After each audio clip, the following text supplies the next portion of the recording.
Bismillahirrahmanirrahim. Alhamdulillahirabbil alamin. Wassalatu wassalamu ala sayyidina Muhammadin asyrafil mursalin wa ala alihi wa sahbihi ajma'in. Subhanaka la ilma lana illa ma 'allamtana innaka antal alimul hakim. Wa tub 'alaina innaka antat tawwabur rahim wa taqabbal minna innaka antas samiul alim. La rabb shrah li sadri wa yassir li amri wa hlul 'uqdatam min lisani yafqahu qawli. Nawaitu ta'alluma wa ta'limat fadada wal istifada wa tamassuka ala kitabillah wa sunnati rasulih. والدعاء إلى الهدى والدلالة على الخير ابتغاء مرضاته وقربه وثوابه سبحانه وتعالى. قال المصنف رحمه الله تعالى ونفعنا به وبعلومه وأمدنا بأسراره بالدارين آمين. Kita lanjutkan kajian hadis dari kitab Al-Arba'in An-Nawawiyah yang dikarang oleh Al-Imam An-Nawawi. Pada kesempatan kali ini kita sudah memasuki hadis yang ke berapa? 19. Hadis yang ke-19 An Abil Abbas Abdullah ibni Abbas radhiyallahu taala anhuma. Hadis ini dari Abul Abbas, yaitu nama aslinya Abdullah bin Abbas radhiyallahu anhuma. Qala kuntu khalfan nabi yauman faqala. Abdullah bin Abbas berkata, suatu hari aku di belakang Nabi. Kemudian Nabi berkata kepada Abdullah bin Abbas, faqala ya gulam, wahai pemuda, inni u'allimuka kalimatin, aku akan mengajarkanmu beberapa kalimat. Ini kalimat sebagai prinsip hidup yang sangat penting untuk kita pegang. Apa kalimat-kalimat itu? Jadi kadang-kadang sebuah nasihat itu kalau didahului aku akan mengajarimu sesuatu, itu kadang-kadang menjadikan sesuatu itu teramat sangat penting. Kalau misalnya ada seorang guru berkata kepada muridnya, mau saya ajari sesuatu, kemungkinan besar itu sesuatu sangat penting. Apa itu sesuatu itu? Kalimat itu, ihfadillah yahfadka, jagalah Allah, maka Allah akan menjagamu. Ini kita terjemahkan dulu, nanti kita terangkan satu persatu. Ini nasihat yang pertama, kalimat yang pertama. Ihfadillaha yahfadka. Jagalah Allah, maka Allah akan menjagamu. Yang kedua, ihfadillaha tajidhu tujahak. Jagalah Allah, maka engkau akan menemukan Allah ada di hadapanmu. Ini kalimat yang kedua yang diajarkan Nabi kepada Abdullah bin Abbas. Yang ketiga, idza sa'alta fas'alillah. Jika engkau minta, maka mintalah kepada Allah.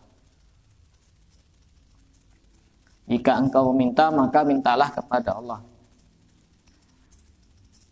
Yang keempat, wa idza sta'anta fasta'in billah. Dan jika engkau meminta pertolongan, maka mintalah pertolongan kepada Allah.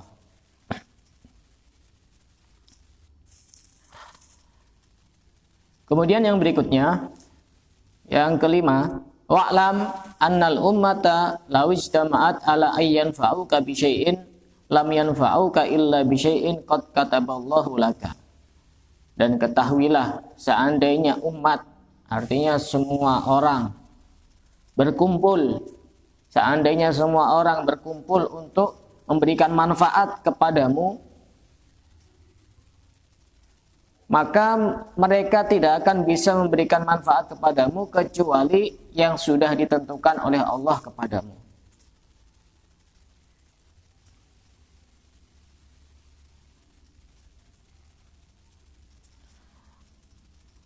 Yang keberapa itu? Kelima ya? Hah? 5. Yang keenam, walau ijtama'u ala ayyadurruka bi syai'in lam yadurruka illa bi syai'in qad kataballahu 'alaika. Dan seandainya semua makhluk, semua orang berkumpul untuk membahayakanmu, maka mereka tidak akan bisa membahayakanmu kecuali apa yang sudah ditentukan oleh Allah kepadamu.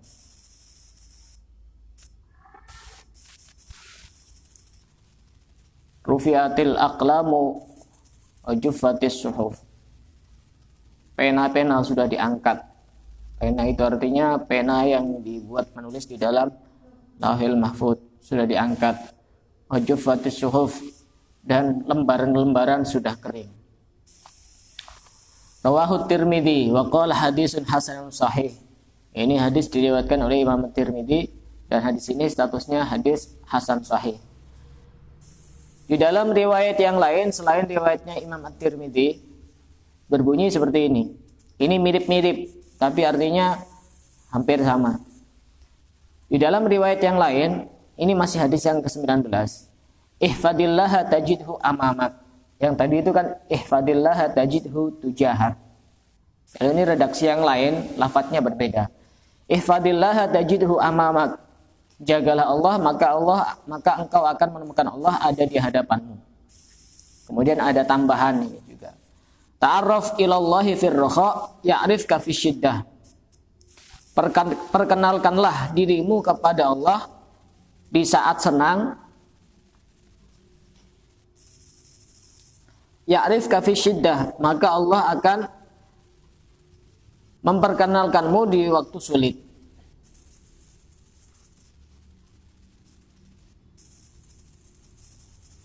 Artinya ta'arruf itu yang mendekat kepada Allah di waktu senang, maka Allah akan mendekat kepadamu di waktu sulit. Wa'lam annama akhta'aka lam yakun liyusibak. Dan ketahuilah apa-apa yang luput darimu tidak akan menimpa kepadamu. Ini artinya hampir sama, cuma beda redaksi. Wa ma asabaka lam yakun liyukhti'ak. Dan apa-apa yang menimpamu tidak akan luput darimu. Wa'lam anna nasra ma'as sabri. Dan ketahuilah sesungguhnya pertolongan bersama dengan kesabaran. Wa annal faraja ma'al karbi. Dan sesungguhnya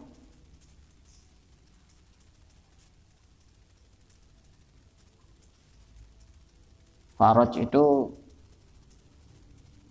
kemudahan, kesenangan, kebahagiaan disertai dengan kesulitan. Wa anna ma'al usri yusra. Dan sesungguhnya bersama kesulitan ada kemudahan. Kita akan jelaskan satu persatu. Hadis ini diriwayatkan dari Abil Abbas atau nama aslinya Abdullah bin Abbas. Abdullah bin Abbas ini adalah, jadi Rasulullah itu punya ayah namanya Abdullah, ya, Abdullah bin Abdul Muthalib. Sedangkan Abdullah bin Abbas ini juga punya seorang ayah namanya Abbas bin Abdul Muthalib. Jadi ayahnya Rasulullah dengan ayahnya Abdullah bin Abbas ini adalah saudara kandung. Berarti Rasulullah dengan Abdullah bin Abbas ini sepupu. Ini waktu itu Abdullah bin Abbas waktu diajari kalimat ini usianya kira-kira 10 tahun. Makanya disebut ghulam. Makanya itu usianya masih kira-kira 10 tahun.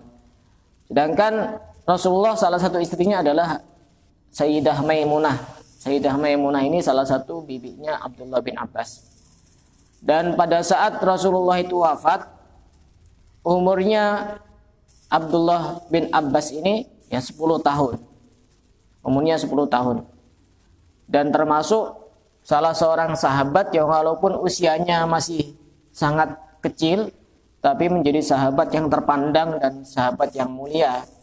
Sampai-sampai beliau mendapatkan julukan Turjumanul Quran, terjemahnya Al-Quran. Artinya apa-apa yang ada di dalam Al-Quran, Abdullah bin Abbas ini paham maksudnya apa. Dan beliau juga mendapatkan julukan yang lain, Habrul Ummah. Habrul Ummah itu tintanya umat. Kalau ada buku, tidak ada tintanya kan tidak bisa nulis. Tintanya umat. Ini tidak lain karena pernah mendapatkan keberkahan doa dari seorang soleh, yaitu Rasulullah. Allahumma faqihhu fiddin wa 'allimhu ta'wil. Ya Allah, perdalamkanlah ilmu agama kepada Abdullah bin Abbas, wa 'allimhu ta'wil, dan ajarkanlah ta'wil. Ta'wil itu tafsir-tafsir dari Al-Qur'an. Karenanya ini kita penting untuk minta doa kepada orang soleh. Kalau ketemu dengan orang soleh, dengan kiai, dengan ustadz, yang pertama kali diminta itu minta doa. Jangan minta selfie. Selfie itu nomor 2. Tak apa minta selfie. Kalau sekarang katanya kalau tidak selfie itu udah afdol katanya. Dan ini walaupun Abdullah bin Abbas ini usianya masih sangat muda, tapi begitu sangat dihormati oleh sahabat-sahabat yang lain. Semisal Sayyidina Umar bin Khattab, Sayyidina Utsman bin Affan, ini juga sangat ta'zim dan sangat hormat kepada Abdullah bin Abbas. Bahkan suatu hari Sayyidina Umar dan Sayyidina Utsman ini naik kendaraan. Kemudian ada Abdullah bin Abbas lewat. Apa sikap dari Sayyidina Umar dan Sayyidina Utsman? Turun, walaupun usianya jauh lebih muda Abdullah bin Abbas dibanding Sayyidina Umar bin Khattab dan Sayyidina Utsman bin Affan. Kita itu menghormati itu bisa jadi karena usia, bisa jadi karena ilmu. Jadi secara umum kita harus menghormati orang yang lebih tua. Bisa jadi lebih tua ilmunya, bisa jadi lebih tua usianya. Jadi kita ya harus sportif. Kalau lebih muda tapi lebih tinggi ilmunya ya sudah semestinya dihormati. Kadang-kadang orang itu hanya memandang usianya saja, tidak memandang ilmunya, sehingga dia tidak hormat kepada orang yang berilmu yang usianya lebih muda daripada dia. Dan itu kadang-kadang terjadi di sekitar kita itu. Yang lebih muda tapi dia lebih tinggi ilmunya dan sudah dilihat oleh masyarakat sekitar, tapi kadang-kadang yang tidak dihormati oleh yang sama-sama juga tokoh dan usianya lebih tua. Ini kan menjadi problem. Mestinya dia harus menghormati orang yang lebih tua, baik itu tua usianya ataupun tua ilmunya. Makanya julukan syekh itu juga bisa diartikan dua. Orang yang usianya tua di atas 50 tahun, juga orang yang usianya muda tapi ilmunya tua, ilmunya tinggi, itu juga bisa disebut syekh.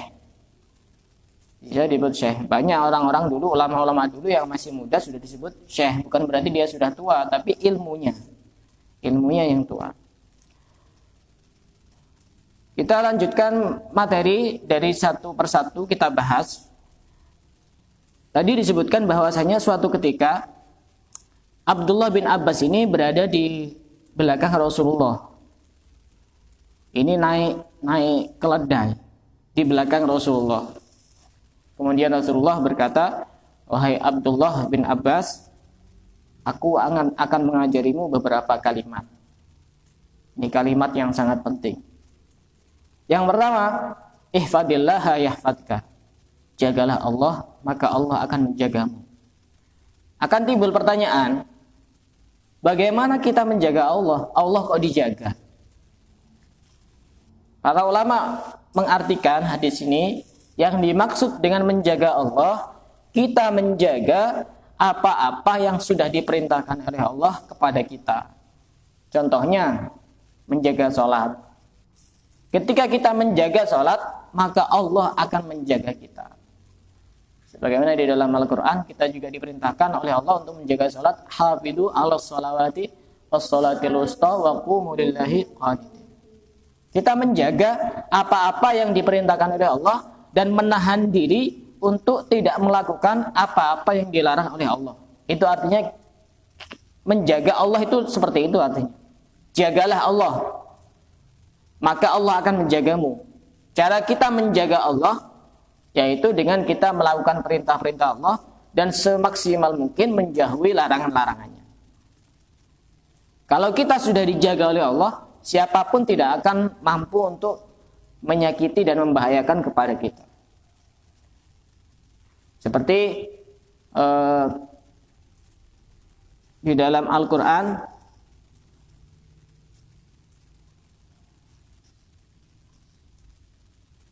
yang apa namanya?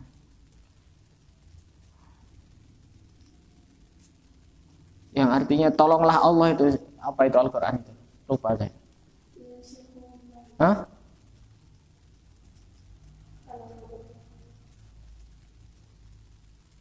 Intang surullah yang surkum. Intang surullah yang surkum. Jika kalian menolong Allah, maka Allah akan menolong kalian. Gimana cara menolong Allah? Ya menolong agamanya. Menolong syiar-syiarnya agama Islam, menghidupkan syiar-syiarnya agama Islam. Itu juga bagian dari menolong Allah. Sebagian ulama mengatakan, man hafidallah fi sibahu wa sigharihi hafidallah fi kibarihi wa matta'ahu bisam'ihi wa basarihi. Barang siapa yang menjaga Allah di waktu kecilnya, maka Allah akan menjaganya di waktu tuanya. Dengan menjaga apa? Dengan menjaga pendengaran dan penglihatannya. Bahkan sebagian ulama itu ada yang sampai usianya 100 tahun, tapi pendengarannya masih sangat tajam. Penglihatannya masih sangat tajam. Kemudian ada yang tanya, kenapa? Apa rahasianya? Sudah usia 100 tahun, pendengarannya sangat tajam, penglihatannya sangat tajam.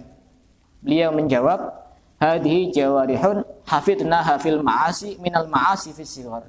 Ini adalah anggota tubuh saya yang aku jaga dari maksiat di waktu kecil, maka Allah menjaganya pada saat aku sudah menginjak usia tua. Ini artinya kita menjaga Allah, maka Allah akan menjaga kita. Bahkan sebagian ulama yang lain bernama Qadhi Abu Thayyib, umurnya sekitar 160 tahun. Tapi tidak ada satupun anggota tubuhnya yang bermasalah. Semuanya masih normal. Ibarat pasien itu onderdilnya itu masih bagus semua, tidak ada yang bermasalah, tidak ada yang error. Kemudian ditanyakan kepada beliau, apa rahasianya? Lam a'sillaha bi'adwin minha. Aku tidak menggunakan anggota tubuhku untuk bermaksiat kepada Allah. Dan ini juga manfaatnya sangat besar ketika kita menjaga Allah dengan melakukan perintah-perintah dan menjauhi larangan-larangan. Maka yang dijaga oleh Allah bukan hanya kita, tapi juga anak-anak kita dan juga cucu-cucu kita dijaga oleh Allah. Dan juga orang yang ada di sekitar kita itu dijaga oleh Allah. Karenanya nanti kalau sudah menikah, nyari tempat, itu cari dulu di samping kanan, samping kiri yang jadi tetangganya. Kalau di situ ada orang soleh, itu satu keberuntungan. Karena Allah juga akan meloberkan keberkahan di kanan kirinya ketika di situ ada orang-orang soleh.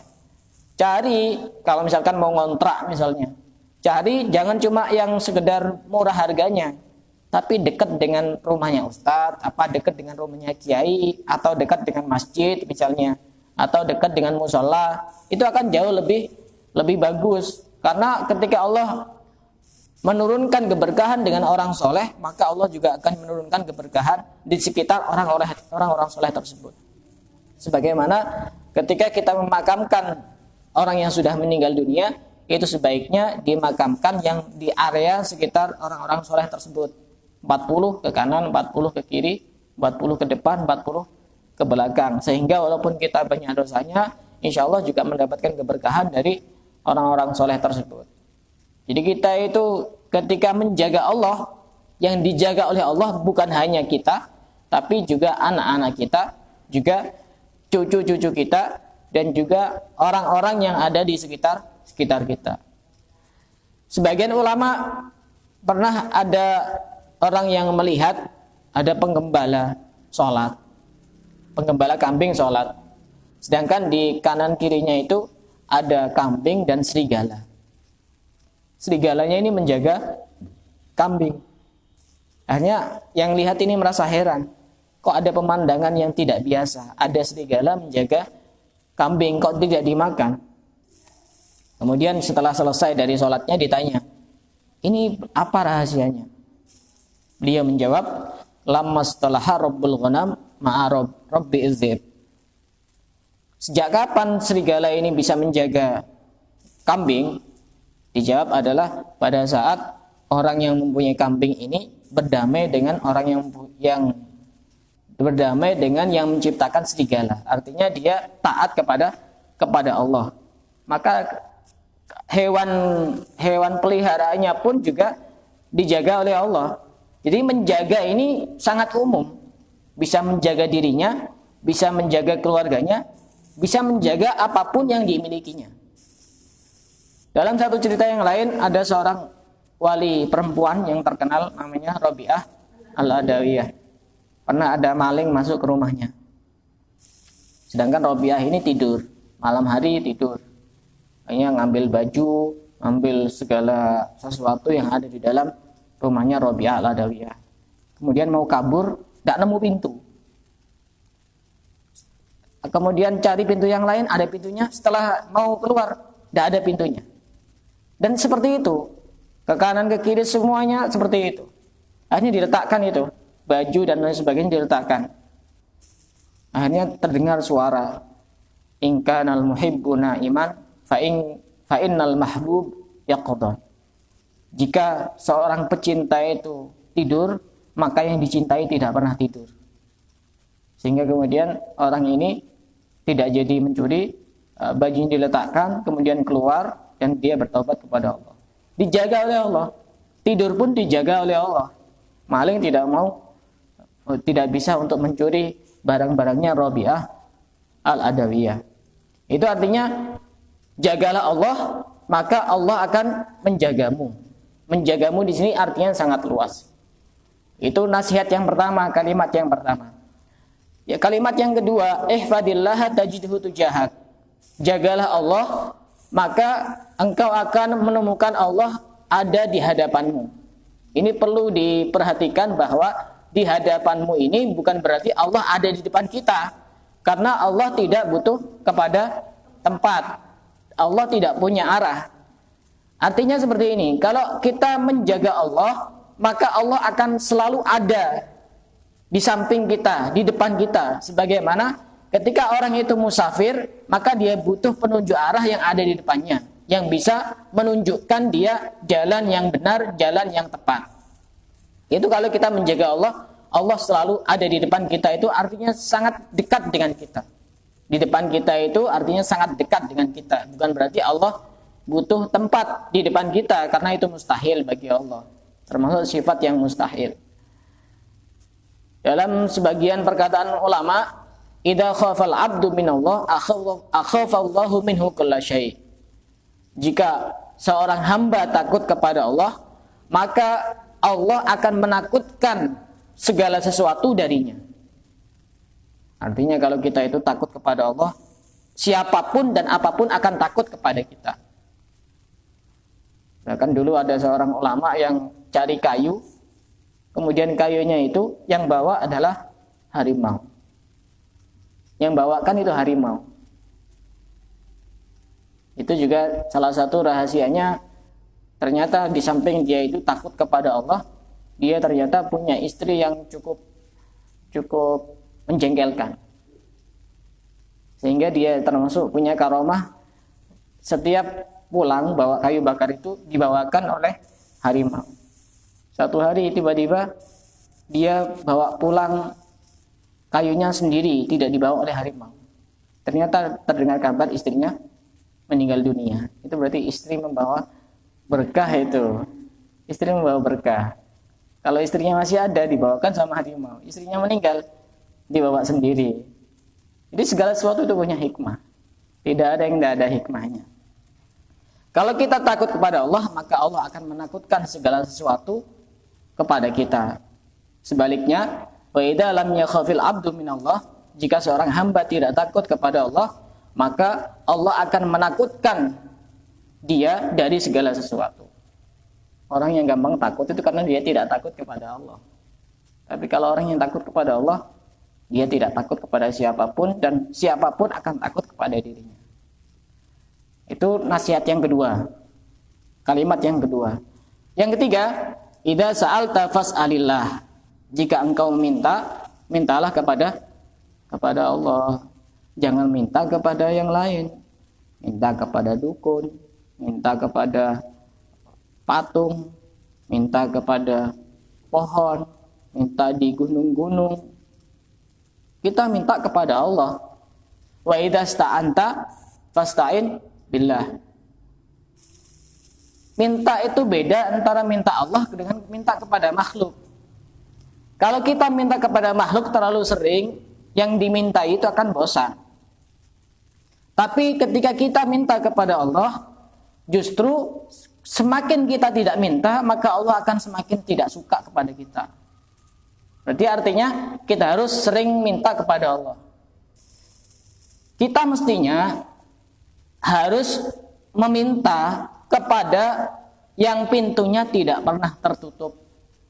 Jangan minta kepada yang pintunya tertutup. Pintunya yang tertutup ya makhluk. Kita ketok-ketok pintu di rumah orang, ya bisa jadi dibuka, bisa jadi tidak dibuka. Tapi kalau pintu itu adalah pintunya Allah, pintu doa tidak pernah tertutup. Kita mau doa jam berapapun, pintunya kebuka terus. 24 jam non-stop, itu pintu doa. Kita mau berdoa kapanpun dan pada saat bagaimanapun, pintu doa tetap terbuka. Jadi kita sudah semestinya ketika meminta kepada Allah. Bahkan dalam satu keterangan di dalam kitab Hikam itu dijelaskan bahwasanya sangat mengherankan seorang hamba minta kepada sesama makhluk, yang makhluk sendiri itu dia tidak mampu untuk memenuhi kebutuhannya sendiri. Bagaimana dia bisa memenuhi kebutuhan orang lain? Misalkan kalian minta kepada saya, ya suatu saat saya bisa memenuhi permintaan kalian. Minta ini saya kasih, minta ini saya kasih. Cuma suatu saat nanti juga saya tidak bisa mampu untuk memenuhi kebutuhan kalian. Jadi sangat heran sekali kalau apa-apa minta kepada makhluk. Yang makhluk sendiri itu tidak mampu untuk memenuhi kebutuhannya sendiri. Bagaimana mungkin bisa memenuhi kebutuhan orang lain? Minta ya fas'alillah. Idza sa'alta fas'alillah. Wa idza sta'anta fasta'in billah. Dan jika kita minta pertolongan, maka minta pertolonganlah kepada Allah. Kita sudah diajarkan di dalam surat Al-Fatihah, iyyaka na'budu wa iyyaka nasta'in. Hanya kepadamu kami menyembah, beribadah, dan hanya kepadamu kami meminta pertolongan. Ini ada filosofi yang sangat luar biasa di dalam surat Al-Fatihah ini, ayat kelima ini. Ibadah baru minta. Rata-rata orang kebalik. Minta baru ibadah. Ibadah dulu. Kok tiba-tiba minta? Ya sama kayak orang misalkan butuh pertolongan orang lain, nggak pernah kenal, nggak pernah apa, tiba-tiba langsung minta. Sama juga ada orang misalkan nyapa di medsos, misalkan di WA, di Instagram, di Telegram misalkan, baru kenal, pas tiba-tiba langsung tanya, itu. Misalkan ya perkenalan dulu, tanya ini asal namanya siapa, dari mana, ya tidak langsung to the point, ada tahapan-tahapannya dulu. Ini iyyaka na'budu wa iyyaka nasta'in. Kadang-kadang kita langsung minta tolong dulu. Ketika sudah minta tolong, akhirnya na'budunya hilang. Tidak jadi na'budu. Na'budu dulu baru nasta'in. Apakah kita tidak boleh minta tolong kepada sesama manusia? Boleh. Tapi yang paling didahulukan adalah minta tolong kepada Allah. Kalaupun kita harus minta tolong kepada sesama manusia, kita harus meyakini bahwa sebenarnya yang menggerakkan manusia untuk menolong kita adalah Allah. Sehingga hati kita tidak bermasalah dalam hal urusan keyakinan kita. Karena mereka hatinya tidak akan tergerak kalau tidak digerakkan oleh Allah. Jangan sampai kita meyakini bahwa kita ditolong oleh manusia. Contoh seperti ini. Ini kata-kata yang sederhana, yang simpel, tapi kadang-kadang ini teramat sangat penting. Contoh, alhamdulillah saya sembuh karena berobat ke dokter A. Ini perkataan yang tidak tepat. Mestinya bagaimana? Alhamdulillah saya disembuhkan oleh Allah melalui dokter ini, dokter fulan. Jangan langsung seperti itu. Ini kata-kata yang biasa tapi kadang-kadang bermasalah dengan keyakinan kita. Harus seperti itu. Mereka semua adalah perantara. Kalau misalkan memang dokter yang bisa menyembuhkan, kenapa dokter bisa sakit? Sama seperti ceritanya Nabi Musa. Nabi Musa itu pernah sakit mata, kemudian minta tolong kepada Allah. Kemudian Allah memberikan wahyu untuk mencari semacam rumput yang di situ ketika dipencet ini keluar airnya. Rumput apa itu namanya biasanya? Pernah tahu? Kalau orang-orang desa biasanya tahu. Ada rumput itu kalau dipencet ujungnya itu keluar airnya. Itu diteteskan ke matanya. Jadi obat tetes mata itu sebenarnya sudah lama. Cuma sekarang bentuknya agak beda. Pakai ya kayak gitu. Itu akhirnya sembuh, disembuhkan oleh Allah.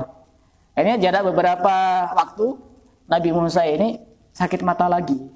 Tapi tidak minta tolong kepada Allah, langsung nyari rumput itu. Apa yang terjadi? Tidak sembuh. Karena meyakini yang bisa menyembuhkan adalah Allah. Ini keyakinan kita ini penting. Berobat kepada siapapun, mau berobat kepada dokter, mau berobat kepada ustadz maupun kiai, jangan percaya kepada dokter dan kiai itu. Harus kita sambungkan hati kita kepada Allah. Ketika hati kita sudah sambungkan kepada Allah, maka Allah akan lebih cepat menurunkan pertolongannya kepada kita. Karena saya kalau diminta tolong untuk mengobati orang itu ya saya sering bilang, jangan percaya dan yakin kepada saya tidak bisa apa-apa. Harus yakin kepada Allah. Wa idza sta'anta fasta'in billah. Wa'lam annal ummata law ijtama'at ala ayyan fa'uka bi syai'in lam yanfa'uka illa bi syai'in qad kataballahu laka.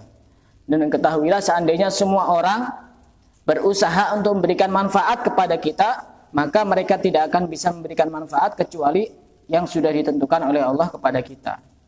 Contoh misalnya, kita ini pengen jadi orang yang mulia. Pengennya semua orang itu muji kita, tidak ada satupun yang mencela.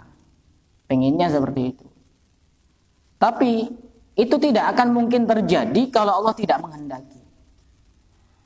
Artinya kita itu tidak perlu untuk berkecil hati ketika misalnya tidak ada satupun orang yang hormat kepada kita.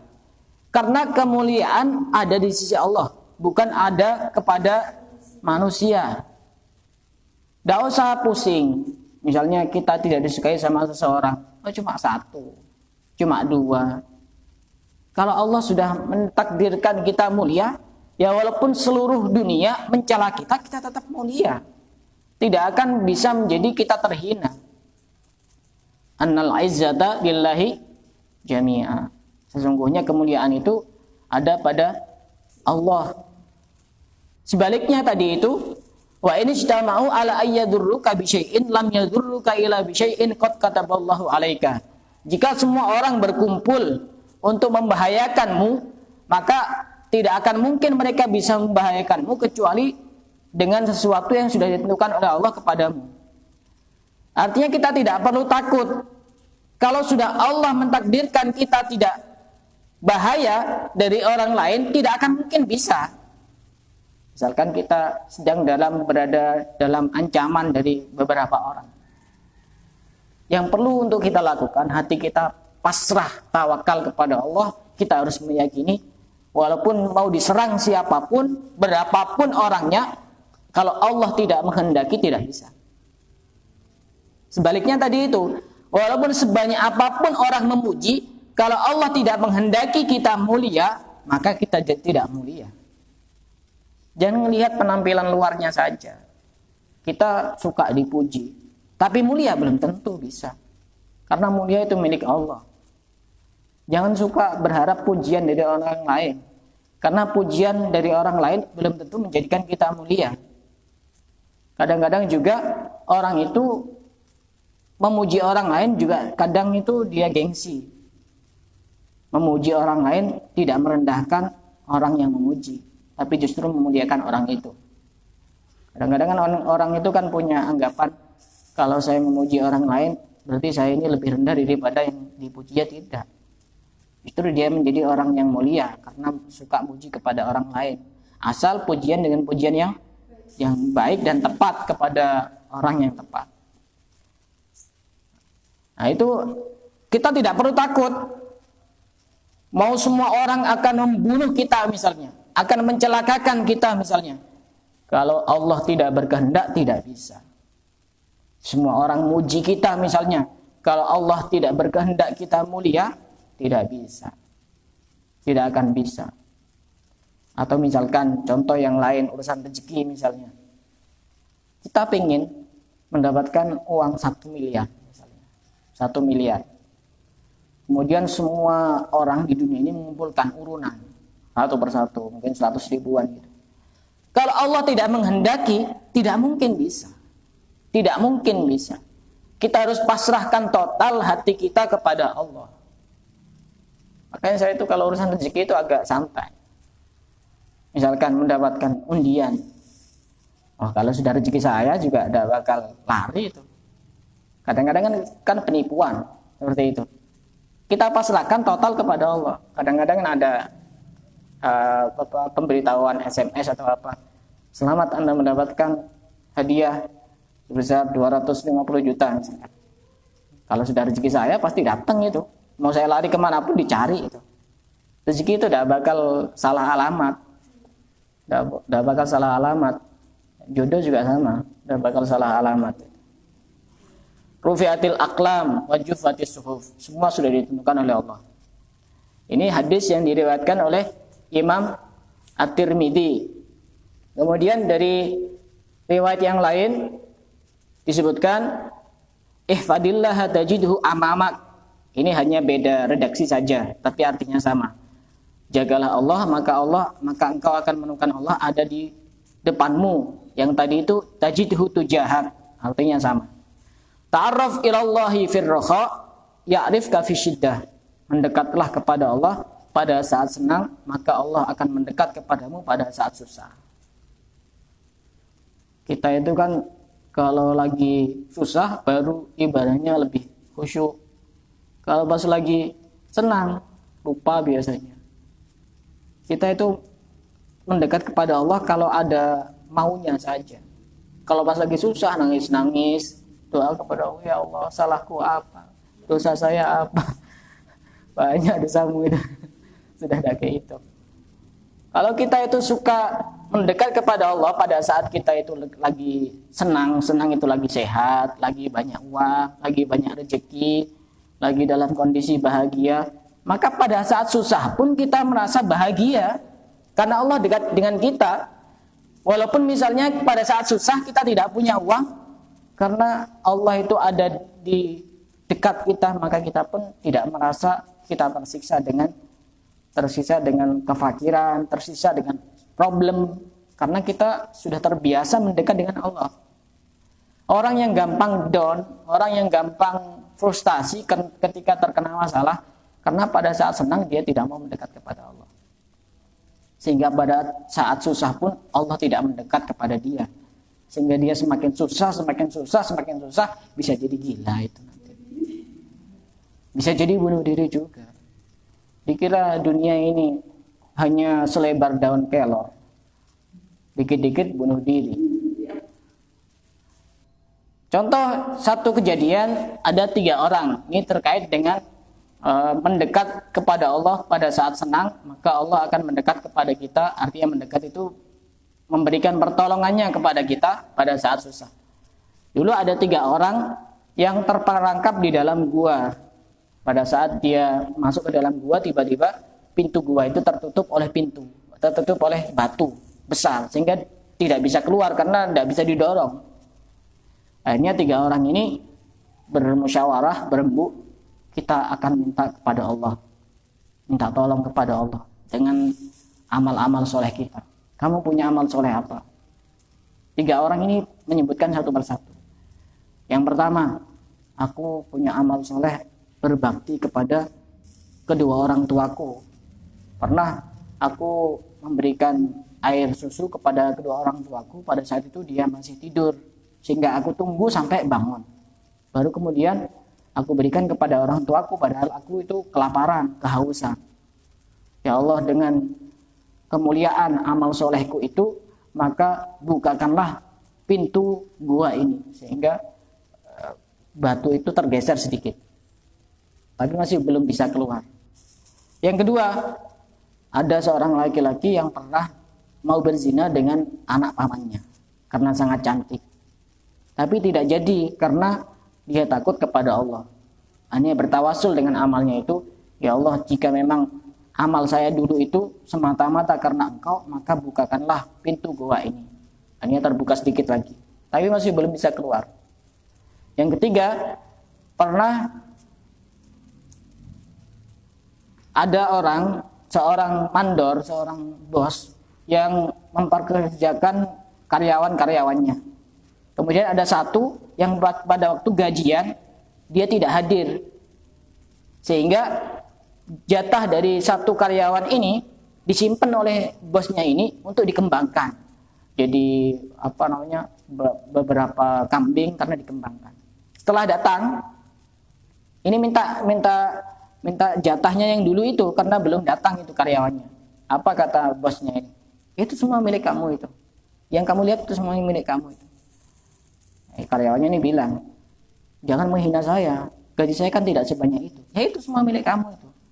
Gajimu sudah saya kembangkan jadi sebanyak itu.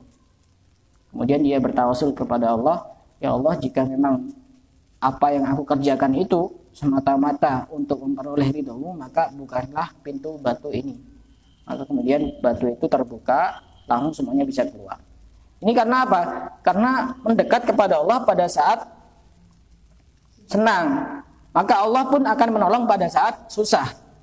Menolong pada saat susah bisa jadi pada saat susah kemudian bahagia. Pada saat susah, pada saat sakit kemudian sembuh. Atau bisa jadi pada saat susah, dia tetap susah tapi hatinya tenang. Tidak galau, tidak merasa bahwa dia orang yang paling tersiksa di dunia, tidak tertekan batinnya.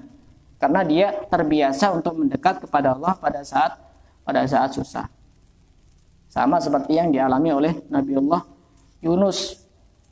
Karena seorang nabi ya sudah pasti selalu mendekat pada Allah pada saat senang.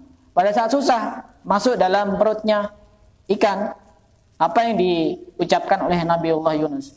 La ilaha illa anta subhanaka inni kuntu minadh dhalimin. Langsung Allah pun akan mendekat kepada Nabiullah Yunus. Kemudian dibukakan mulutnya ikan itu sehingga dia bisa keluar dari mulutnya ikan. Kita punya problem seberat apapun, masih lebih berat problemnya Nabiullah Yunus.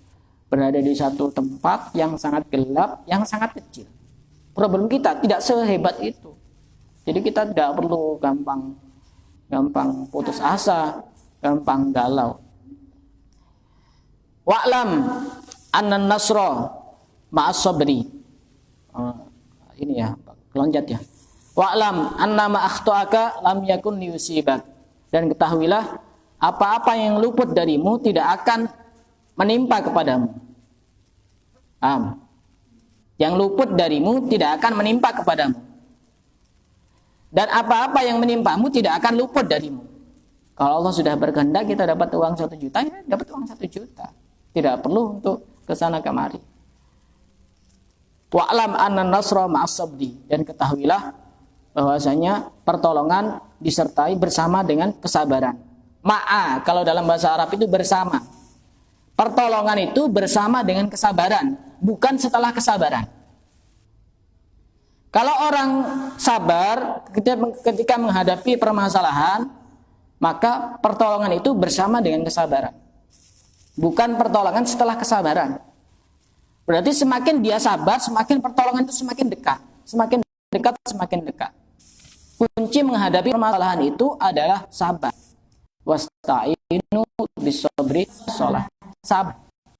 Kadang-kadang orang itu sudah tidak sabar, pengen cepat-cepat selesai. Ini yang datang bukan pertolongan Allah, tapi yang datang adalah pertolongan manusia yang hanya ke atas. Dan kita pun tidak mampu menikmati pertolongan dari makhluk Allah. Sabar dulu. Nanti pasti datang itu pertolongan Allah. Sabar ditunggu dulu. Pasti datang pertolongan Allah itu.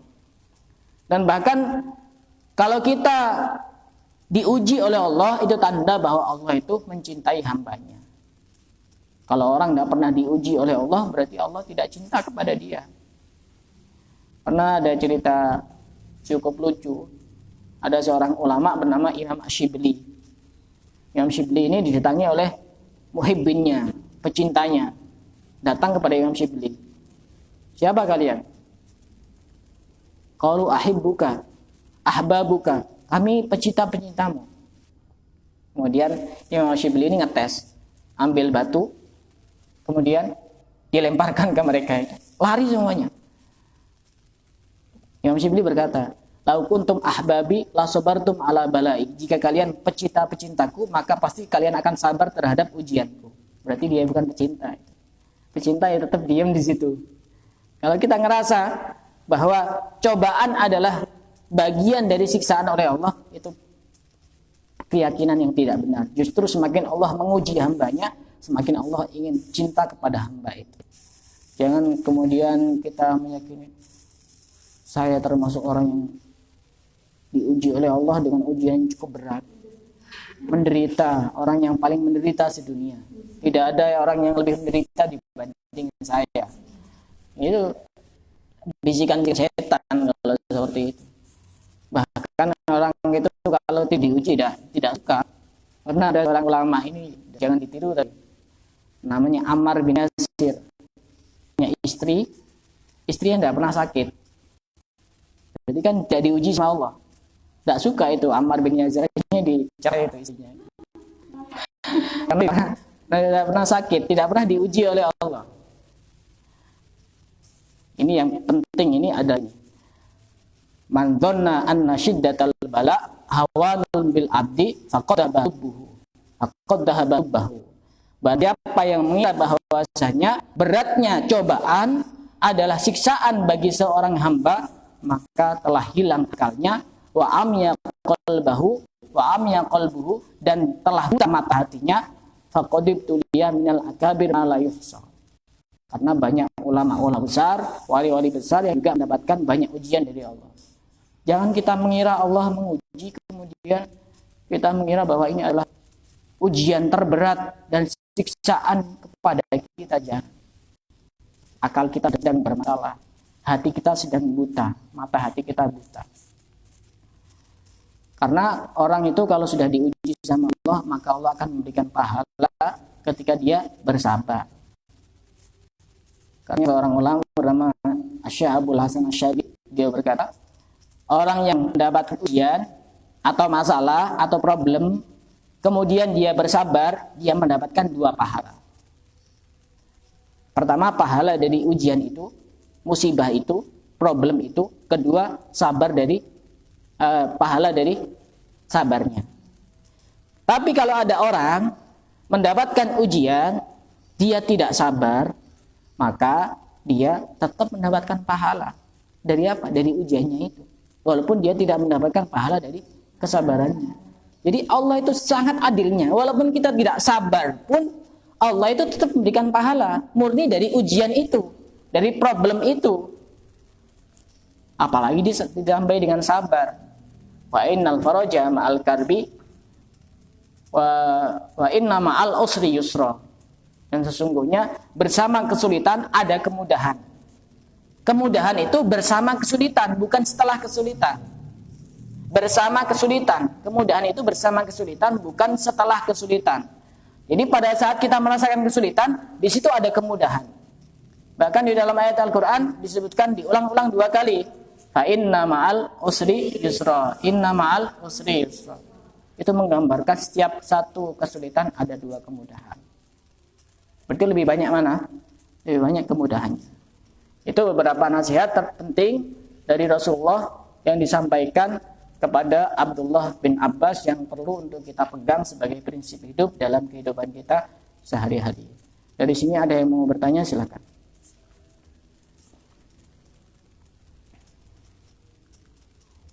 Tidak ada. Kalau tidak ada, kita cukupkan sampai di sini. Semoga apa yang kita pelajari pada kesempatan kali ini menjadi ilmu yang manfaat, ilmu yang barokah. Wallahu a'lam bishawab.